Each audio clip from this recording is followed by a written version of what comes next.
When you buy a house, you are pulled in all sorts of different directions from friends, neighbors, co-workers, all giving their 2 cents on how to buy a home.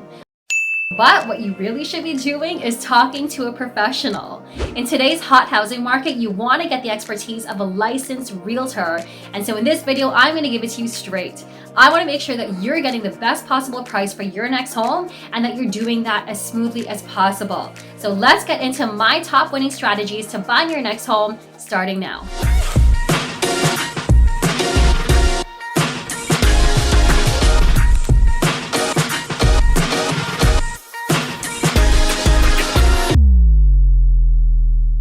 Hey, what's going on everyone? My name is Rochelle. I'm a local real estate agent right here in Toronto, and if you're new to my channel, then welcome. I get calls every day from people just like you and you and you and you looking to make the move to Toronto, Ontario, and I love it. So if you are looking to make that move here, then give me a shout. All of my contact is down in the description below. I would love to hear from you. But first things first, the first thing that you need to know about buying a home these days is that the list price of a home is pretty much arbitrary.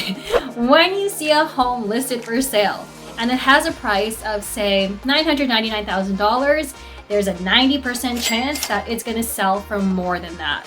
How much more? Well, homes these days, they sell for anywhere between a couple of thousands of dollars over the list price to a couple of hundreds of thousands of dollars over. So for example, I pulled up some of the most recent sales in Toronto, and this bungalow was listed for $1.28 million and sold for $1.58. This house was listed for $1.58 and sold for $2.3 million. And this home was listed for $3.795 million but sold for $4 million even. And so the best way to get a good sense of what sellers actually want for their home is to check out comparable properties in the neighborhood, make sure that they have the same number of bedrooms, baths, have a similar style, square footage, features and conditions, and that'll give you a better idea of what it's like to compare what a home is listed for versus what the sellers are actually looking to get. Now, sometimes it isn't always about the price. Another good way to find out what the sellers are looking for is to speak with the listing agent. The listing agent represents the seller and can give you insight onto what's important to them. For example, maybe the property is an estate sale and the sellers just want to offload the property as soon as possible. For them, a quick closing may be more important than the price.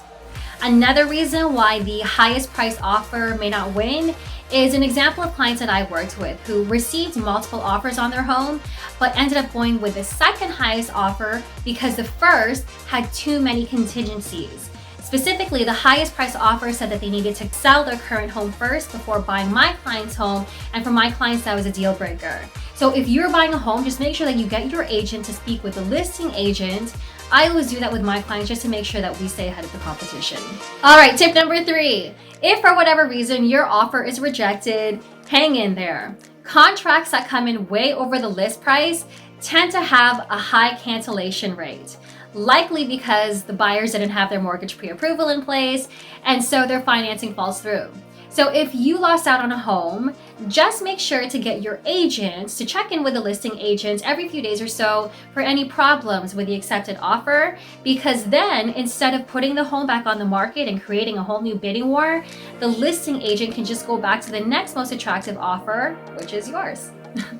Now, here's another thing. Sometimes you can't get a lot of insight from the listing agent, but you can also get a lot of information on a home just from its MLS listing. That's the next winning tip that I have for you, is that anytime you have a home that you're interested in, take some time to really analyze its MLS sheet.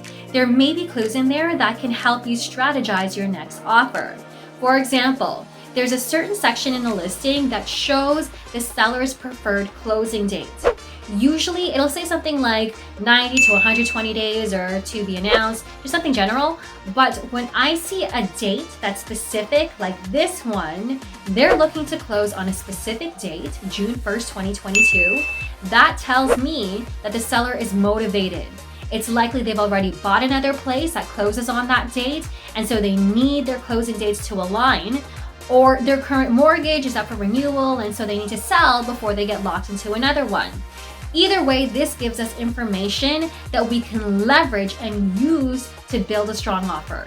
By the way, if you're getting value out of this so far, then make sure to subscribe to my channel and give me a thumbs up. I drop a new video every week with all these helpful tips for buyers and sellers. And so if you are looking to buy or sell in Toronto, make sure to contact me as well. I'd be honored to help you in your journey towards your next home. Okay, next tip. The next tip that I have for buying your next home is don't assume that everything in the home is included in the sale. It's not always what you see is what you get.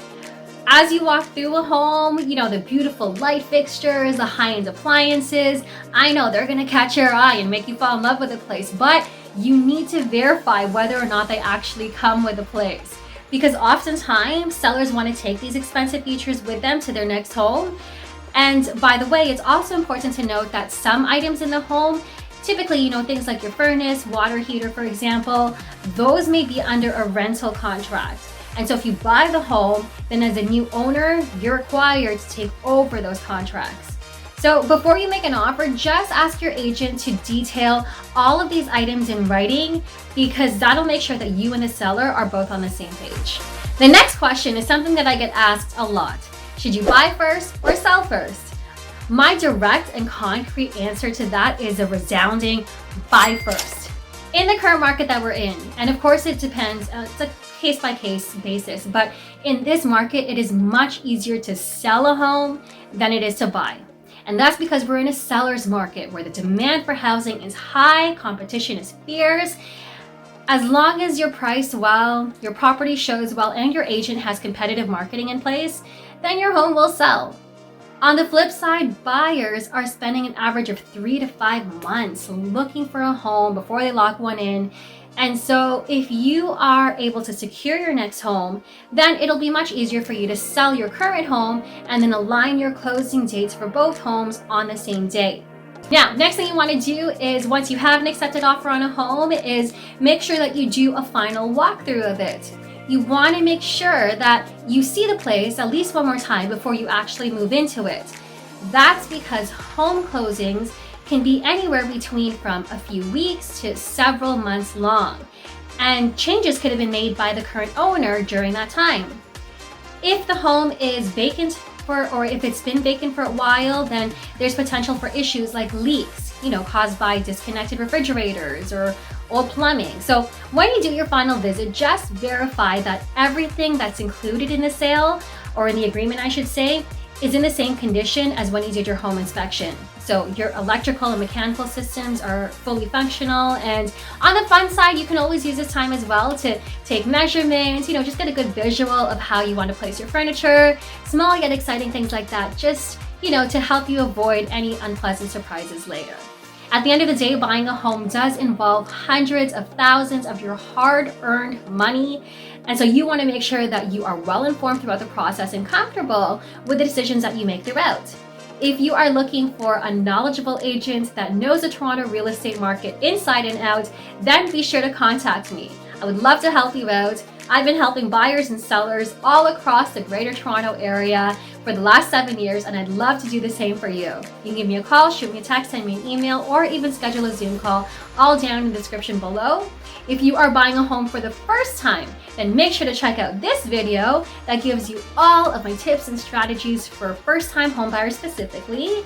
There are a lot of costs involved when buying a home on top of the home itself. And so this video will it'll hopefully save you potentially tens of thousands of dollars on your next purchase.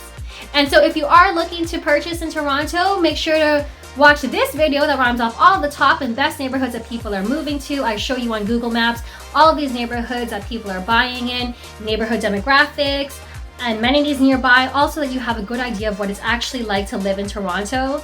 In the meantime, don't forget to subscribe to my channel. It really does help me to continue to give out videos just like this to help people like you looking to buy in Toronto. I hope you enjoyed this video. Much love to our Ukrainian friends all over the world. I hope you guys all stay safe, and I'll see you all around town.